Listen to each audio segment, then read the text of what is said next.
மகாபாரத போர் நடக்கிறதுக்கு ஒரு சில காலத்துக்கு முன்னாடி பாண்டவர்கள் ஒரு காட்டுக்கு நாடு கடத்தப்படுறாங்க. அதே சமயம் பாண்டவர்கள் தங்கியிருந்த குடிலுக்கு எதிர்த்தாப்புல இருக்கிற குளத்துல துரியோதனன் தனது முகாம வச்சிருக்கிறாரு. ஒரு முறை துரியோதனன் அந்த குளத்துல குளிக்கும் போது மேலுலகத்துல இருக்க இளவரசர்களும் தேவர்களும் பூலோகம் வர்றாங்க. அதுல அவர்கள் துரியோதனன் கூட போர் புரியுற சூழ்நிலை உருவாகுது. அந்த போர்ல துரியோதனன் தேவர்கள் கிட்டையும் இளவரசர்கள்கிட்டையும் தோக்குற நிலைமையில இருக்கிறாரு.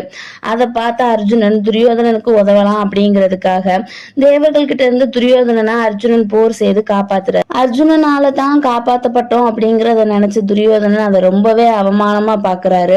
இருந்தாலுமே தன்னோட சத்திரிய குல தர்மத்தை மீறக்கூடாது அப்படிங்கிறதுனால தன்னோட உயிரை காப்பாத்தினதுக்கு கைமாறா என்ன வரம் வேணும் அப்படின்னு அர்ஜுனன் கிட்ட கேக்குறாரு.